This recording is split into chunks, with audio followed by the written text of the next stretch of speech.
Bismillahirrahmanirrahim. Assalamualaikum warahmatullahi wabarakatuh. Alhamdulillahi rabbil alamin. Wassalatu wassalamu ala asyrafil anbiya'i wal mursalin wa ala alihi wa sahbihi ajma'in. Saban tahun, setiap tahun kita sering mendengar perkataan ma'al hijrah ataupun awal Muharram. Apakah yang sebenarnya berlaku dan apakah peristiwa yang terjadi?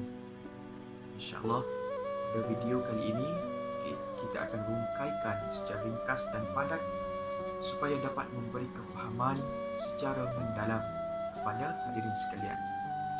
Terlebih dahulu, bulan Muharram ini merupakan satu bulan di mana sebagai bulan pertama dalam kalender hijrah.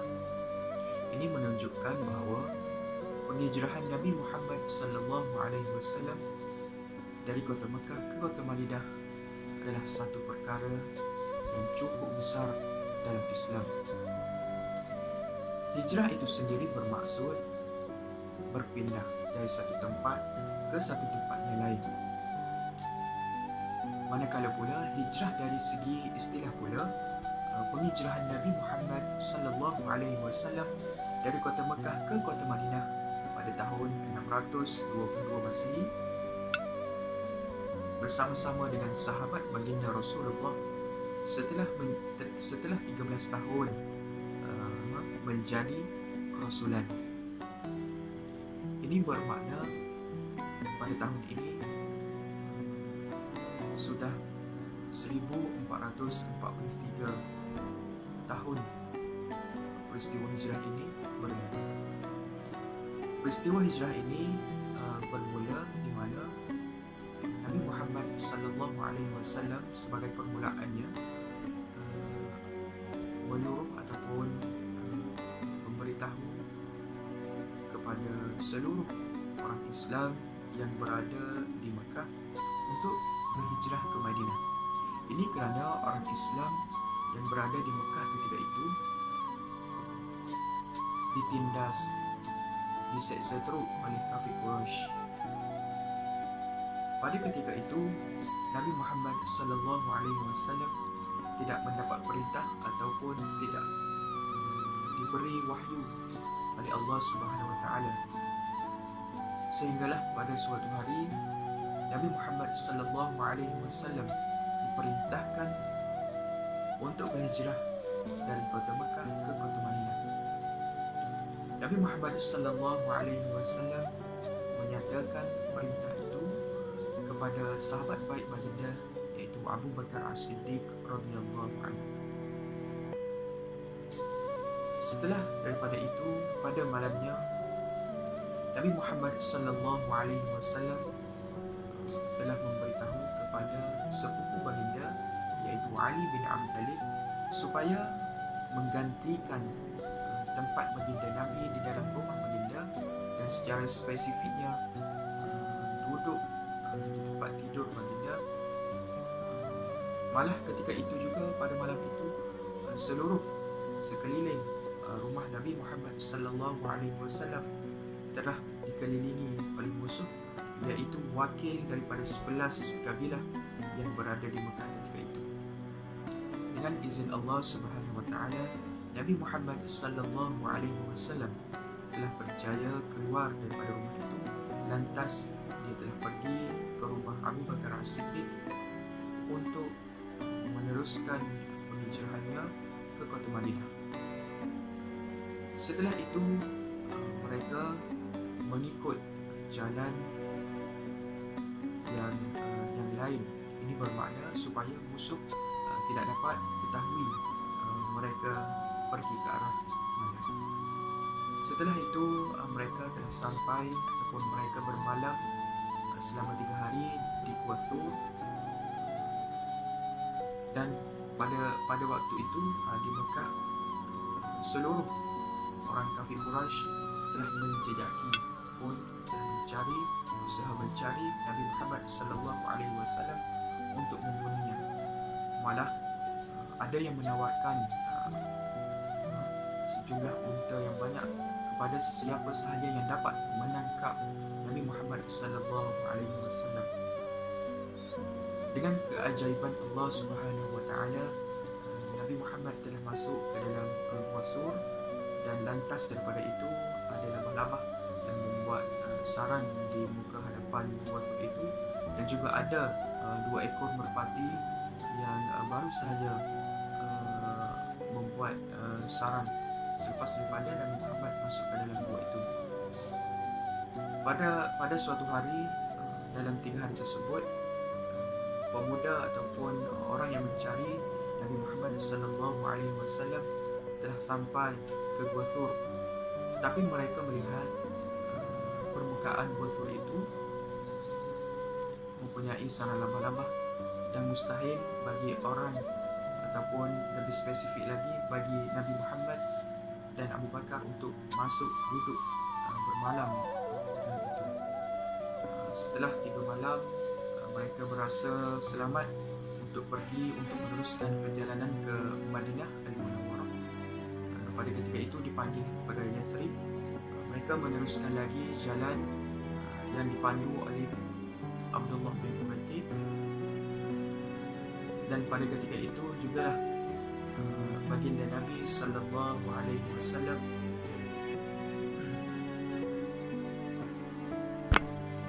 setelah beberapa hari Nabi Muhammad sallallahu alaihi wasallam dalam perjalanan untuk pergi ke kota Madinah, mereka telah dikunjungi ataupun didatangi oleh seorang pemuda yang ingin membunuh baginda Nabi, dan lantas daripada itu Nabi Muhammad sallallahu alaihi wasallam telah memberi amaran kepada pemuda tersebut, dan pemuda tersebut telah balik ke Mekah, dan baginda Nabi telah menyambung perjalanannya, dan sehinggalah pada suatu hari baginda sampai di Masjid Quba, iaitu sempadan untuk memasuki Yathrib. Untuk hadirin sekalian ketahui juga, Nabi Muhammad sallallahu alaihi wasallam telah sampai ke bumi Madinah pada hari Jumaat, di mana pada hari itu Nabi Muhammad sallallahu alaihi wasallam telah menjalankan solat Jumaat di bumi Madinah. Orang-orang di bumi Madinah menyambut baik kedatangan kehadiran Rasul mulia Muhammad sallallahu alaihi wasallam.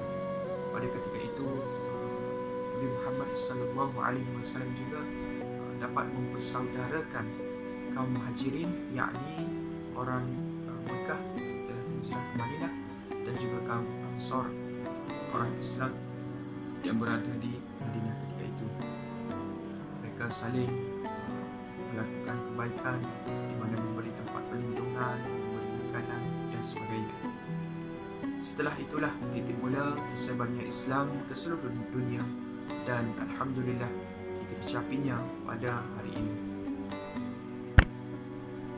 Kita berbalik kepada kesan daripada penghijrahan Nabi Muhammad sallallahu alaihi wasallam dari kota Mekah ke kota Madinah. Kesan hijrah ini mempunyai 4 ciri-cirinya. Yang pertama, dari segi sudut agama, kesan daripada sudut agama. Yang kedua pula dari segi sudut politik. Yang ketiga dari segi sudut sosial, dan yang akhir sekali dari sudut ekonomi. Dari sudut agama pula, Yathrib atau dikenali sebagai kota Madinah secara langsung menjadi pusat kepada penyebaran agama Islam, dan juga pada masa itu agama Islam telah berkembang dengan pesat dan meluas, dan penganutnya semakin bertambah ramai, dan pada hari ini ke seluruh dunia Islam bertapak. Keimanan orang Islam semakin mantap pada ketika itu, dan akhir sekali ialah umat Islam dapat beribadat kepada Allah Subhanahu Wa Taala dengan lebih terbuka dan selesa.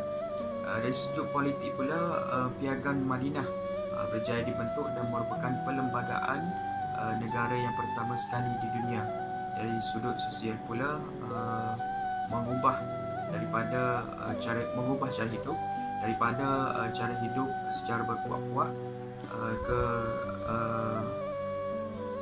kepada mengubah cara hidup secara berharmoni, saudara, mempersaudarakan dengan Nabi Muhammad SAW dengan mempersaudarakan kaum Muhajirin dan Ansar. Dan akhir sekali, daripada sudut ekonomi, kedudukan ekonomi orang Islam di Madinah ketika itu semakin kukuh. Sistem ekonomi Islam telah diperkenalkan seperti jual beli, pengharaman riba, penipuan dan rasuah dan sebagainya. Dan akhir sekali ialah peniaga-peniaga kecil tidak lagi ditindas oleh golongan saudagar, yakni golongan atas salah orang yang mari ingin berdagang. Jadi kita sebagai umat Islam yang hidup di muka bumi ini pada hari ini perlu bersyukur dan perlu mengambil iktibar daripada peristiwa hijrah Nabi Muhammad sallallahu alaihi wasallam, kerana kisah hijrah Nabi Muhammad sallallahu alaihi wasallam yang menjadi titik tolaknya tersebar luasnya Islam pada hari ini. Jadi itu saja daripada saya, kongsian sedikit. Apa yang baik datang daripada Allah Subhanahu Wa Taala, apa yang buruk itu datang daripada kelemahan diri saya sendiri. Wallahu a'lam. Assalamualaikum warahmatullahi wabarakatuh.